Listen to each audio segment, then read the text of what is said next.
Speaking of the Cup Series and the championship weekend, one of the guys that's going to be calling the race, and we've seen him on NBC during the playoffs, that would be Mr. Jeff Burton, the mayor. Hey, so I was talking to my producers who are a little younger than me and than you, and I asked them, I said, do you know why he's called the mayor? And they said, yes. And I said, okay, do you know who gave him the nickname, the mayor? And they said, no. So there's my question for all these young kids at home that might not know the origin of it. Who actually coined that term, Jeff? Well, unfortunately, the man that's left many marks in this sport, Clint Boyer, and he's always turning stones over. You just never know what's underneath them. And so, yeah, we were in a media thing one day. I don't know. It was my 1 millionth race start or something, and he stuck that on me on that day, and it has been there ever since. And it's an office you can't run for, but then of course you can't get fired from it either. I love it. Clint is always good for a couple of good ones, right? I'm sure he has nicknames for everybody, so at least you got a good one. This past weekend in Martinsville, listen, you saw Blaney coming before I think anybody else saw Blaney coming. What did you see? Well, his car was so good on the long runs, and like I didn't really see him faster than anybody at that point, but the fact that he was making the same pace, I felt like that eventually the long run speed was going to matter. This week was a completely different field at Martinsville. The new tire was certainly much better than what we had in the past. So the fall off in speed was real, and you could see that mattered in the race, and it mattered for him. It made his race car go faster. He managed the tires well. The setup worked great for it. So he really wasn't running faster at that time, but he was running the same pace. And I'm like, okay, that's advantage. That's an advantage to he and that team. And ultimately they got what they needed. They needed long runs in my eyes, and they didn't want a caution. Like they wanted to go green for as long as they could. And that's exactly what they got. So I could ask you this question about any of the Championship 4 drivers because you've watched them grow. You've watched them come through the ranks. But for a guy like Ryan, right, I know you raced with his dad. You've literally seen him evolve into this champion that he is. And I think in the last year or so, the confidence level for Ryan Blaney has been through the roof. What have you seen? Well, you're right, Shannon. I watched. I was at the racetrack racing quarter midgets the day that Ryan drove a streetcar in with his learner's permit, right? So I've watched him race since he was probably 11 years old. And, the thing about Ryan, number one, he's always had speed. That's important. No matter what, you have speed. But I think that what I see the difference in Ryan today, and we all go through changes in life, right? What I see is confidence, a belief in himself, the willingness to lay it out there. And if you make a mistake, you make a mistake. And I think that's really important. And I think that gets missed sometimes. Like when you're driving a race car, you're operating at the edge of everything. And you have to be willing to do that. You have to be willing to make some mistakes from time to time, especially in this format. You have to lay it out there. And Ryan has gained confidence that if he's pushing hard and he's doing his job and he makes a mistake, it's going to be okay. And there's nothing wrong with that. So that to me is the biggest thing, is confidence and an understanding when to push the button and when not. And we've seen it. If you think about what happened last year when he won the championship, these are big time moments. Compare that to the year before. The year before, the team had they just did not have a good, clean playoff, and he was in many wrecks that were mistakes of his. And then he comes back and he fixes it, and he's successful and he wins. And last year, what did he do? He won at Martinsville. He finished second in Miami. He did the same thing this year. Did the exact same thing. So he has found the way to be right at the right time. Understand that the season you're building to the end. You got to do what you got to do in the regular season, but when it's those key moments, you have to perform. And the moment's not too big for him anymore. He's ready for it, and he's excited about it. He's not afraid of it. He's excited about it. There's two different things. Long season, to stay patient and to trust the process. That takes a lot for anyone, especially a young driver. Okay, so while Ryan was celebrating, I'd be remiss if I didn't ask you about what was going on a little bit further, right? We've got William Byron, of course, Christopher Bell. What was it like for you guys? Take me kind of inside the broadcast booth, because I always get these questions from people that don't work in television. Like, what's going on from your standpoint, trying to decipher, trying to get information while you guys also were waiting for the word?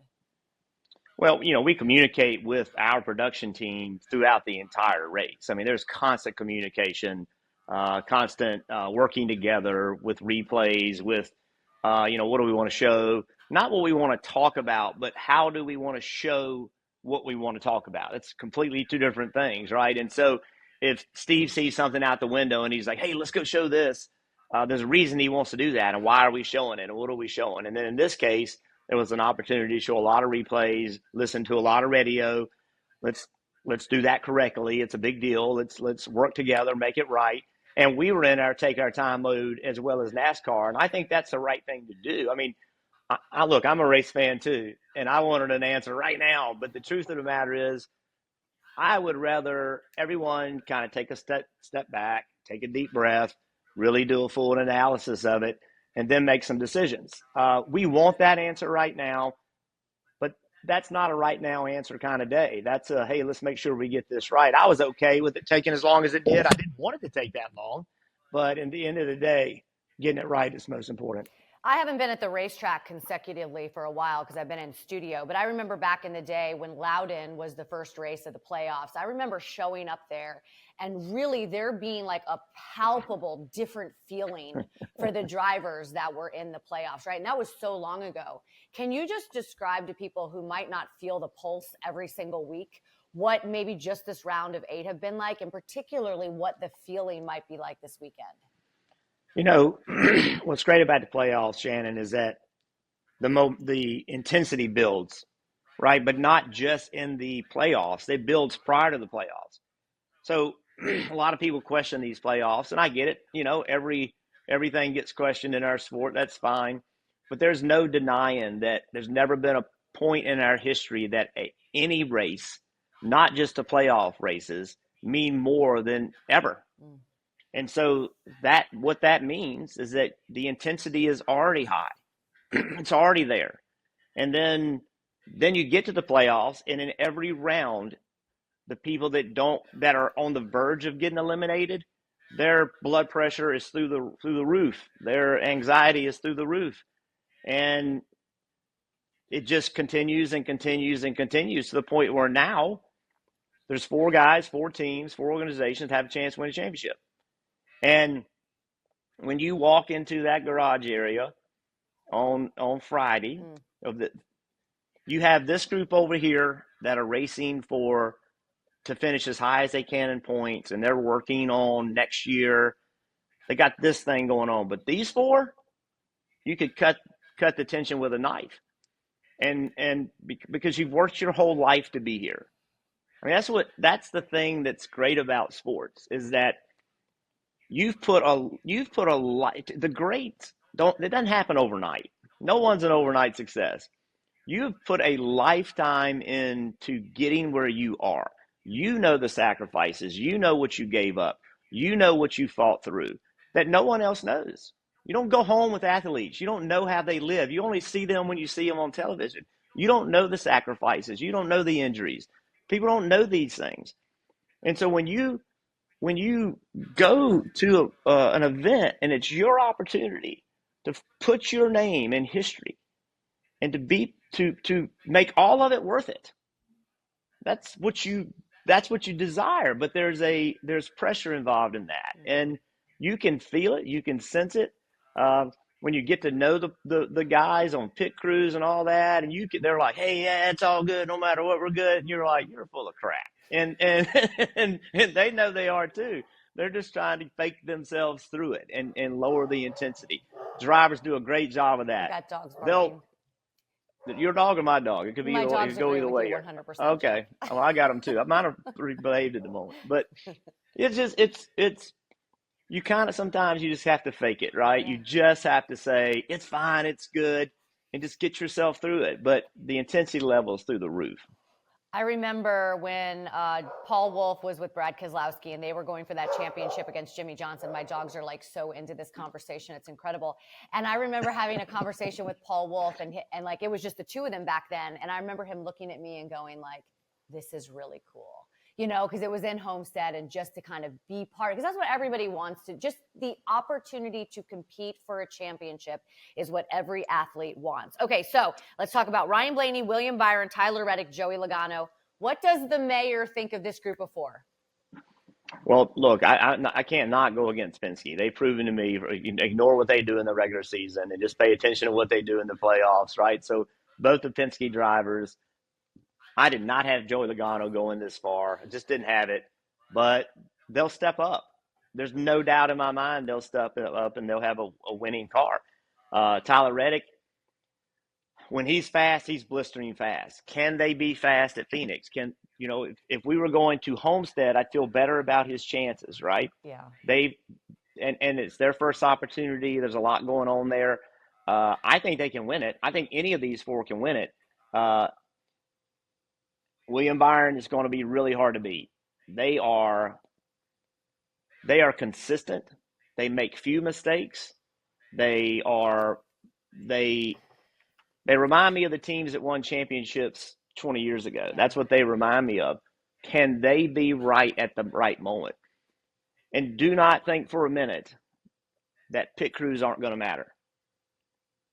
We've seen it. We've seen championships determined by Brad Keselowski. Quite possibly could have another championship. His pit crew had a bad day on the wrong day. And that can happen. And you don't have to have a bad day. You can just have a bad stop at the wrong time. So this is a team opportunity. Everyone's got to step up. Penske has proven to me not to bet against them. But it's a step up. It's a step up moment for every single one of them. And they will all bring their best to this. Some things are out of your control, right? Something Christopher Bell, had a mechanical failure, running pretty good, had a mechanical failure, took him out of championship battle. So, last year. So you never know what's going to happen. But I do know that they'll bring their best, and we've seen it over and over and over. Those four guys, they will be at the front racing for the win. And then who can execute? And it wouldn't surprise me one bit if any of them and their teams found a way to make it happen. You know what I love? When people ask me, like, who should I root for? Like a young kid or if someone's just getting into the sport, like which driver should I root for? Ryan Blaney, William Byron, Tyler Reddick, Joey Logano would absolutely be one of the guys that I would mention. So it's such a great representation of our sport with these four guys. Before I let you go, someone else that I would absolutely put on that list is Harrison Burton, your son. And I have not had an opportunity to talk to you about what it was like to be in that broadcast booth, to call that victory for I remember coming to your motorhome back in the day to talk to Kim. I think I was going to write a book, and I was sitting down and I was interviewing Kim, and there's Harrison running around. I think he was 7 or 8 years old, and there he is winning races, and I'm watching you celebrate it. What was that like for you, Dad?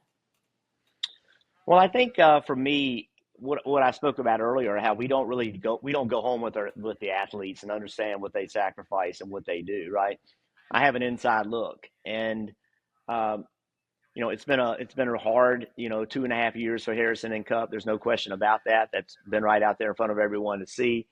I've seen behind the scenes the work, the effort, the no quit attitude, the stuff that makes a parent proud, right? Like it's really easy to be proud when things are going well. When things are going badly, who are you?